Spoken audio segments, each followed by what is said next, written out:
These are the ordinances that you are to set before them.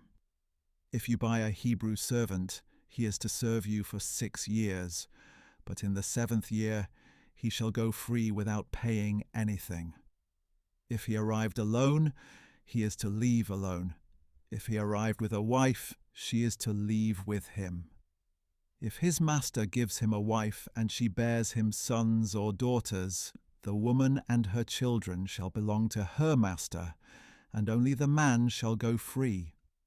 But if the servant declares, "I love my master and my wife and children, I do not want to go free," then his master is to bring him before the judges, and he shall take him to the door or doorpost and pierce his ear with an awl.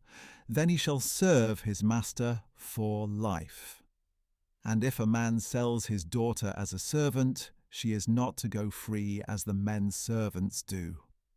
If she is displeasing in the eyes of her master, who had designated her for himself, he must allow her to be redeemed. He has no right to sell her to foreigners, since he has broken faith with her.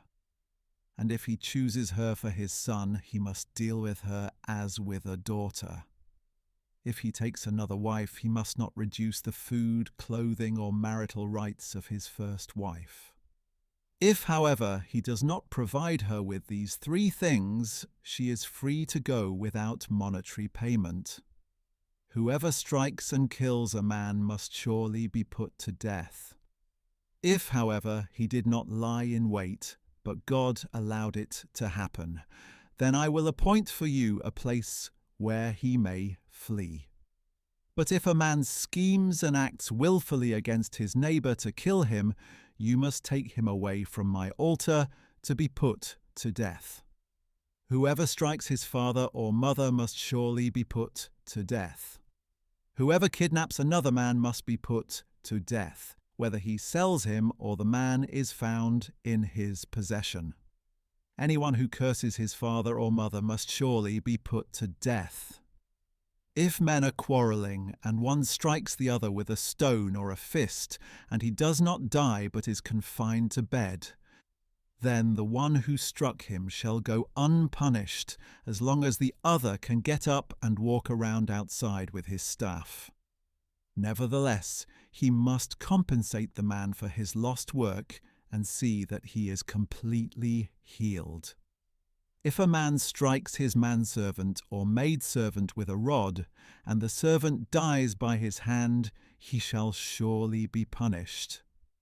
However, if the servant gets up after a day or 2, the owner shall not be punished, since the servant is his property. If men who are fighting strike a pregnant woman and her child is born prematurely, but there is no further injury, he shall surely be fined as the woman's husband demands and as the court allows. But if a serious injury results, then you must require a life for a life. Eye for eye, tooth for tooth, hand for hand, foot for foot, burn for burn, wound for wound, and stripe for stripe.